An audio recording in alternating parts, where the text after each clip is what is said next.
Assalamualaikum warahmatullahi wabarakatuh. Waalaikumsalam warahmatullahi wabarakatuh. Selamat pagi dan salam sejahtera untuk kita semua. Tabik pun. Ya pun. Ya, alhamdulillah pada kesempatan pagi hari ini kita bisa berkumpul kembali dalam keadaan sehat walafiat, dan pada hari ini kita akan memulai materi kita pada kuliah pengantar ilmu ekonomi makro.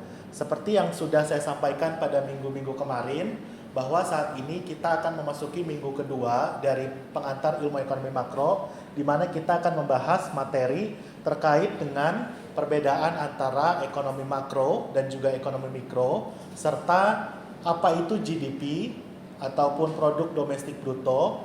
Lalu juga kita akan mengetahui dan mengenali serta menganalisa indikator-indikator makroekonomi yang ada, serta variabel-variabel apa yang melingkupi terkait dengan ekonomi makro.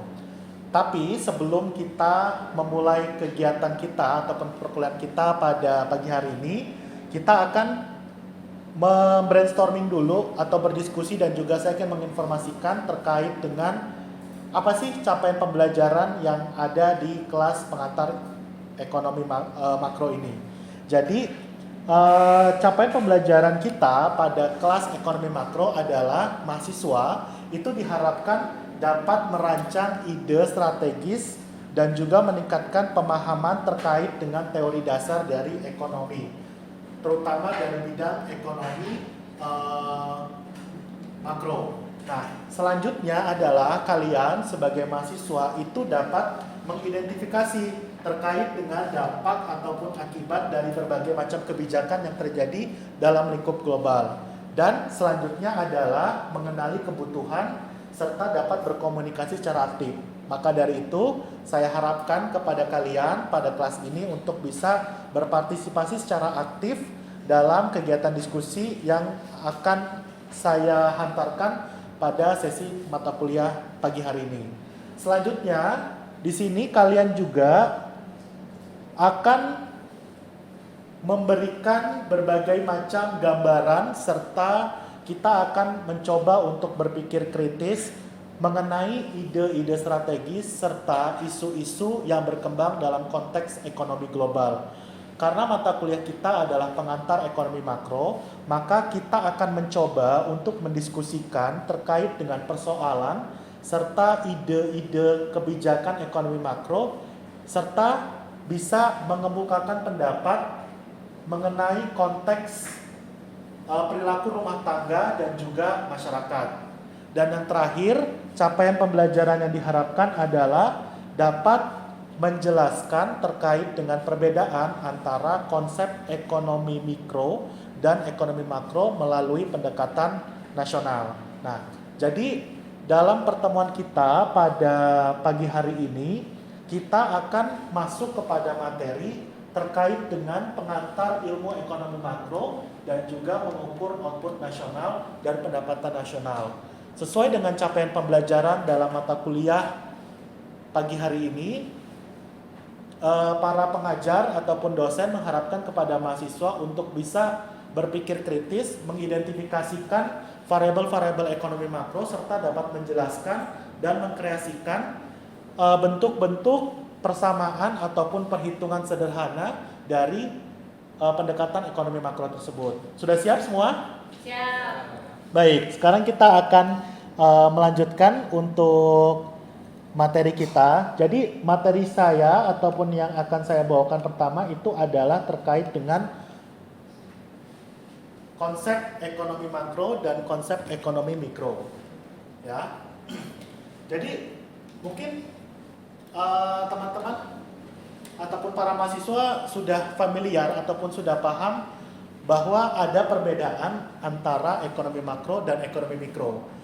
Pada ekonomi mikro, pastinya hal yang akan dibahas adalah terkait dengan interaksi antara individu yang satu dengan individu yang lain dalam aktivitas ekonomi. Jadi, studi mengenai perilaku rumah tangga, keputusan untuk membeli barang, keputusan untuk menjual barang, ataupun bertransaksi, itu semua masuk dalam kaidah mikroekonomi. Nah, sedangkan dalam konsep makroekonomi sendiri, dijabarkan bahwa peristiwa-peristiwa yang terjadi secara global, secara agregat, secara perhitungan yang dihitung dalam konteks nasional, daerah, regional, dan lain sebagainya itu masuk dalam kaidah makroekonomi.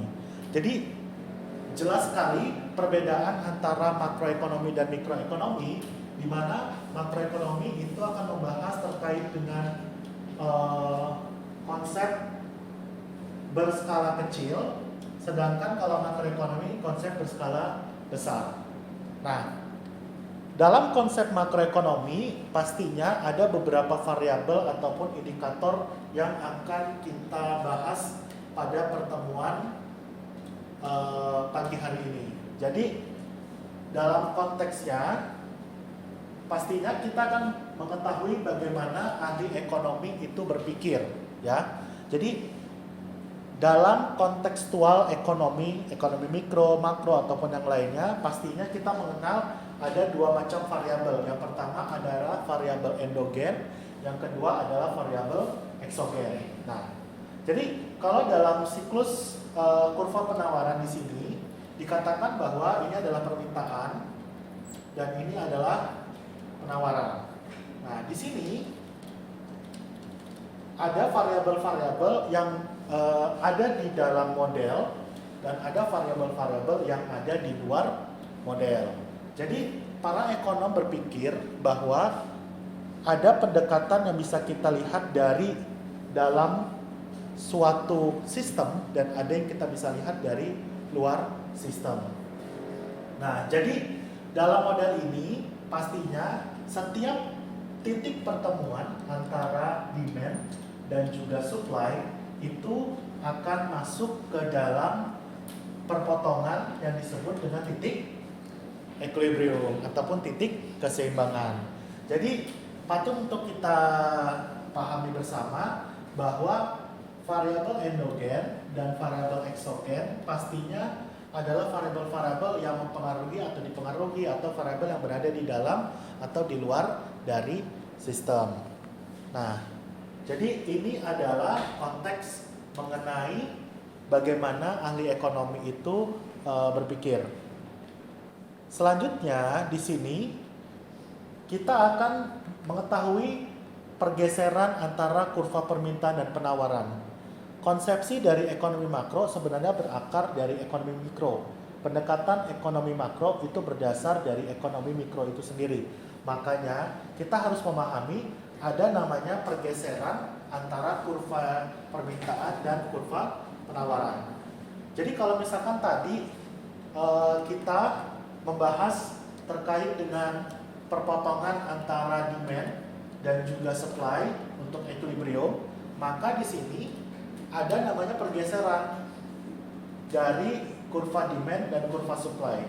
Jadi apabila terjadi perubahan pendapatan daripada konsumen, otomatis dia akan mempengaruhi kurva demand ataupun permintaan bergeser ke sebelah kanan yang menyebabkan titik equilibriumnya itu juga bergeser. Nah, hal ini juga mempengaruhi tingkat dari price-nya sendiri ataupun harga. Selanjutnya, apabila terjadi perubahan dari sisi penawaran, maka itu juga akan menggeser kurva keseimbangan dari yang berada pada titik E pindah kepada E aksen. Jadi akibat dari perubahan supply itu akan mempengaruhi perubahan dari harga keseimbangan atau titik keseimbangan dari yang tadinya di E menjadi E aksen. Nah, jadi kita bisa melihat bahwa dari segi yang dinamis, pendekatan ekonomi makro dan ekonomi mikro pasti akan memperlihatkan hubungan antara permintaan dan juga penawaran. Nah, sebelum saya berlanjut kepada materi ataupun bahasan berikutnya, mungkin kita akan diskusi dulu untuk bisa memahami terkait dengan konsep awalan ini. Nah, jadi saya ada pertanyaan buat kalian untuk bisa didiskusikan terkait dengan review dari materi kita. Nah, di sini saya punya 3 pertanyaan, tapi untuk yang sesi sekarang, untuk pertanyaan pertama itu adalah apa perbedaan antara ekonomi makro dan ekonomi mikro, ya. Jadi tadi saya sudah menjelaskan dan sudah membahas terkait dengan perbedaan pandangan antara ekonomi makro dan ekonomi mikro serta variabel endogen dan eksogen sebagai variabel yang berada dalam sistem ekonomi tersebut. Selanjutnya, ahli ekonomi juga berpikir bahwa ada perbedaan atau pergeseran dari kurva permintaan dan penawaran yang menyebabkan perubahan dari harga ataupun titik equilibrium. Nah, tugas buat kalian, mungkin kalian bisa diskusi dulu selama 2 menit ya untuk sesi kita supaya kita bisa refresh ataupun bisa masuk untuk materi kita. Pertanyaannya adalah apa sih perbedaan antara ekonomi makro dan ekonomi mikro ditinjau dari pemahaman kalian? Oke, silakan kalau mau berdiskusi dulu, saya persilakan. Oke, silakan, Tora. Jadi untuk perbedaan ekonomi makro dan ekonomi mikro itu, kalau untuk ekonomi makro itu skalanya skala besar. Jadi aktivitas ekonominya yang dilihat itu secara keseluruhan. Kalau untuk ekonomi mikro itu aktivitas antara satu individu dengan individu lainnya dalam konteks kegiatan ekonomi, gitu Pak. Oke. Ya, jadi tadi sudah dijelaskan ya oleh Rara. Terima kasih banyak. Jadi perbedaan antara ekonomi makro dan ekonomi mikro itu sejatinya adalah terkait dengan cakupan. Kalau misalkan dalam ekonomi mikro, dia pasti akan cakupan yang luas, cakupan negara, cakupan benua ataupun cakupan regional. Tapi kalau misalkan ekonomi mikro, dia berbasis kecil, aktivitas ekonomi, individu dan lain sebagainya. Nah, itu adalah perbedaan antara ekonomi makro dan ekonomi mikro. Oke, nah berarti untuk unit ataupun subbahasan bersama kita sudah paham ya terkait perbedaan antara ekonomi makro dan ekonomi mikro. Oke, sekarang saya lanjutkan untuk materi berikutnya karena ini masih mudah ya, masih gampang. Nah, terkait dengan GDP dan CPI. Nah, untuk GDP dan CPI, jadi ini adalah indikator-indikator dalam makroekonomi yang membahas terkait dengan variabel ekonomi tersebut. Nah, biasanya kita menggunakan variabel namanya GDP, lalu juga CPI dan juga terkait dengan tingkat pengangguran. Nah, jadi kalian mungkin bisa membayangkan kalau misalkan GDP itu adalah keseluruhan total produksi barang dan jasa yang dihasilkan oleh suatu negara dalam periode tertentu. Jadi misalkan contoh negara A memproduksi apel, memproduksi mobil, sepatu dan lain sebagainya, dihitung tuh dalam 3 bulan sekali. Nah, seluruh total produksi yang ada dalam satu negara tersebut yang dihasilkan oleh berbagai macam faktor-faktor produksi itu kita sebut dengan GDP. Jadi kata kuncinya adalah seluruh barang dan jasa yang diproduksi dan juga dalam negara tertentu atau dalam satu negara pada periode tertentu. Jadi kata kuncinya adalah itu, pastikan bahwa PDB itu pasti melekat pada negara atau pada daerah. Jadi harus diasumsikan bahwa negara ataupun negara tersebut yang memproduksi barang dan jasa yang dihasilkan dalam periode waktu tertentu. Nah, sebenarnya ada konsepsi-konsepsi lain terkait dengan perhitungan output, baik itu GDP dan lain sebagainya, tapi nanti kita bisa akan bahas pada kesempatan berikutnya. Selanjutnya ada namanya CPI. Nah, CPI atau indeks harga konsumen adalah mengukur tingkat harga. Nah, mungkin dari kalian ada yang familiar dengan namanya inflasi. Tahu inflasi apa? Tahu. Nah, inflasi itu apa kira-kira menurut kalian? Silakan. Apa? Nah. Oh, inflasi ya. Ya. Kalau menurut yang saya tangkap, inflasi itu adalah naiknya harga barang-barang di sebuah negara secara menyeluruh. Ya. Ada lagi? Ini kata Rehan. Ada lagi, inflasi itu apa sih dalam konsep ekonomi makro? Inflasi menurunnya Ya, Dari pandangan saya itu bisa jadi menurunnya nilai mata uang. Itu bisa menurunnya? nilai mata uang.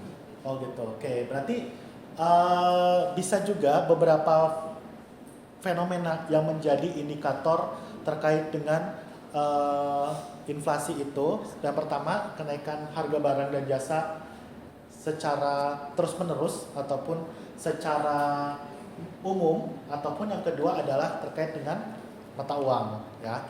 Nah, jadi indeks konsumen itu akan mengukur tingkat harga yang bisa dibayarkan oleh konsumen dalam membeli barang dan jasa tersebut. Selanjutnya, variabel ketiga yang dipakai oleh ekonomi makro adalah terkait dengan tingkat pengangguran. Jadi tingkat pengangguran ini adalah jumlah pekerja yang tidak memiliki pekerjaan. Konsep antara BPS dan juga World Bank, Bank Dunia terkait dengan jumlah pengangguran atau tingkat pengangguran ini agak berbeda-beda.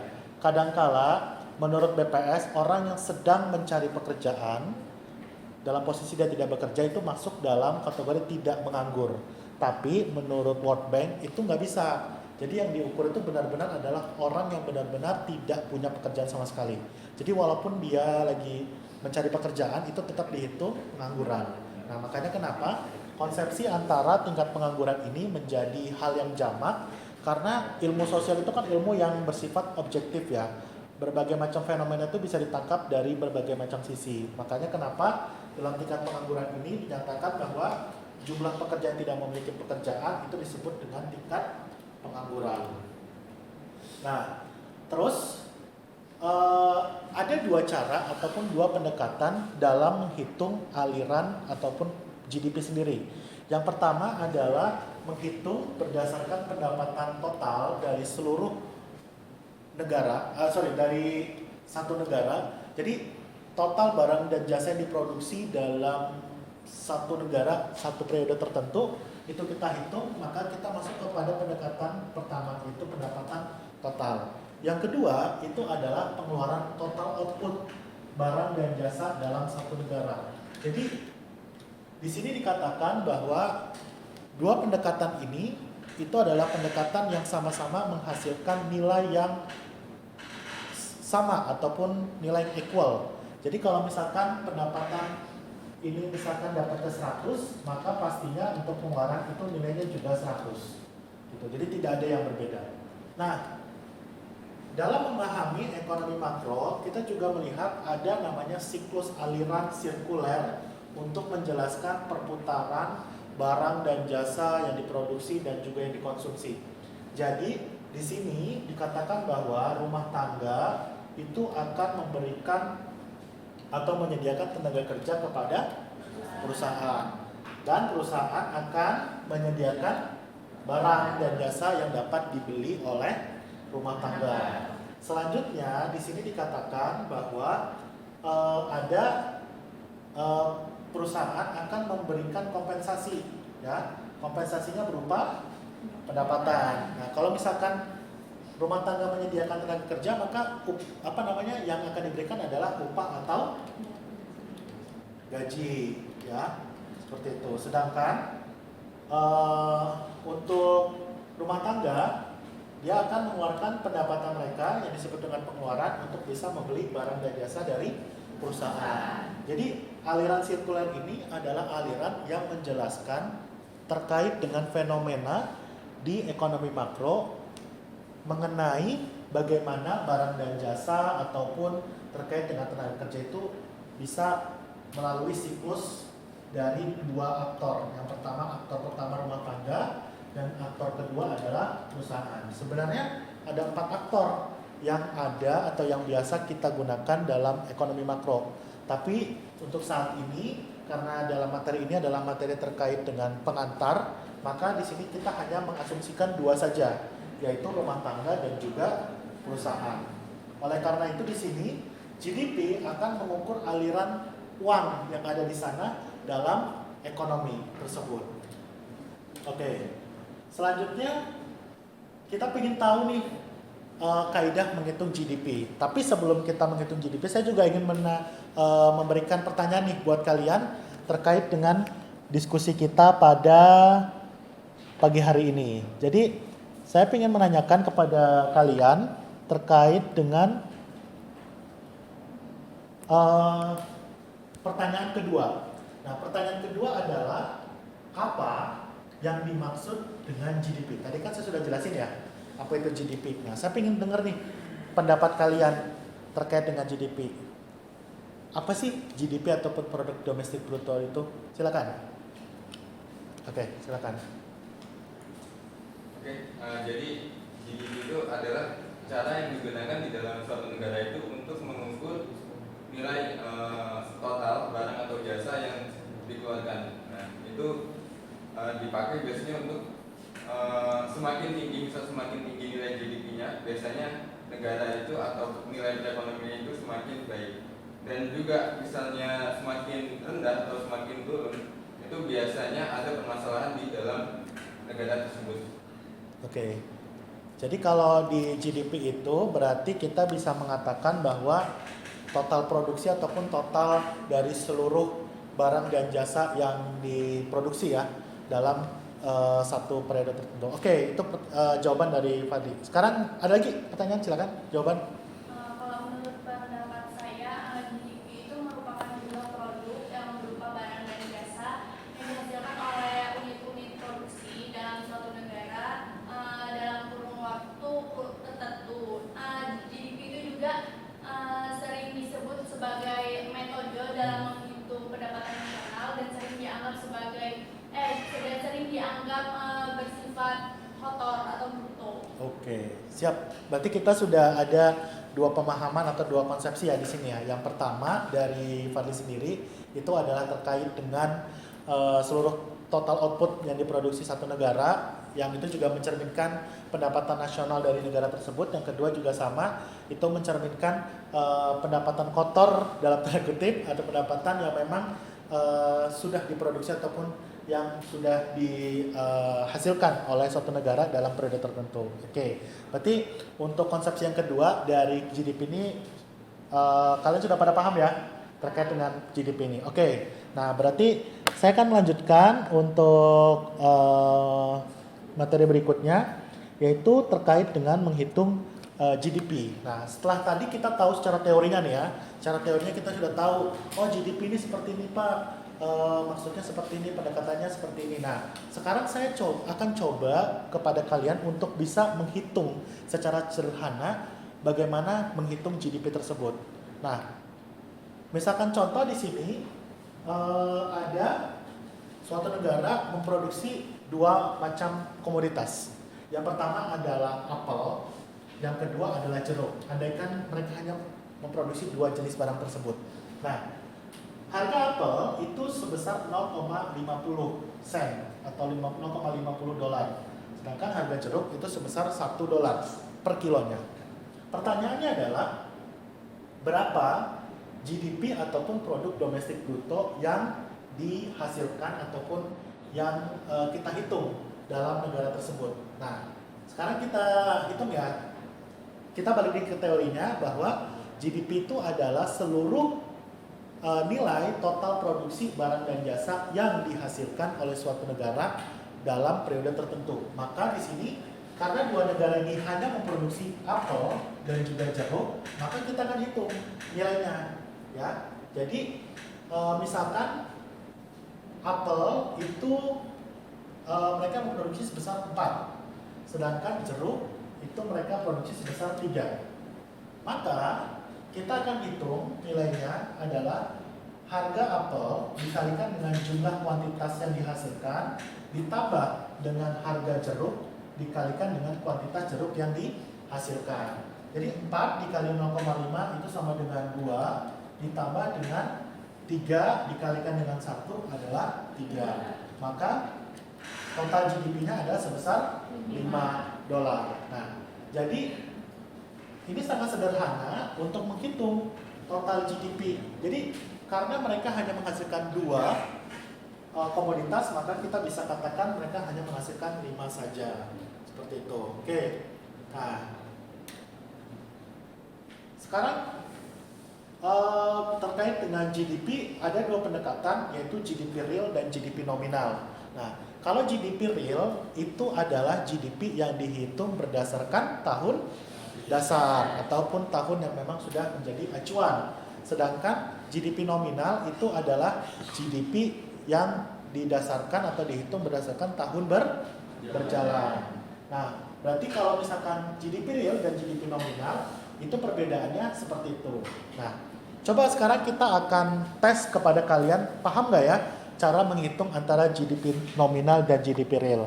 Oke, kita lanjut kepada pertanyaan kita yang ketiga, yaitu terkait dengan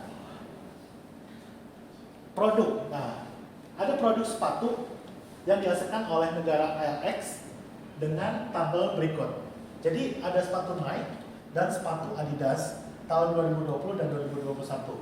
Harganya 1000 US dollar, kuantitasnya 4, 1500 US dollar, harganya 6. Untuk sepatu Adidas tahun 2020 harganya 2000 US dollar, kuantitasnya 8, dan juga 2021 harga 2500, kuantitasnya 10. Pertanyaannya adalah hitunglah GDP nominal dan GDP real untuk produk sepatu di negara LX. Oke. Oke, paham ya? Coba saya kasih waktu 5 menit buat kalian. Silakan kalian coba hitung kira-kira berapa total GDP nominal dan GDP real dari negara AX. Untuk GDP nominalnya berapa? Itu untuk sepatu Nike dulu itu kan Ya. kalau 2000-nya Hah? harga US dollarnya 2000, kuantitasnya 8. Ya. Berarti jumlahnya 16.000. Oke, 16.000. Terus? 16 dolar. Ya. 16 dolar. Terus kemudian 2021-nya Hah? harga 2.500 US dollar Kali kali 10. kuantitasnya.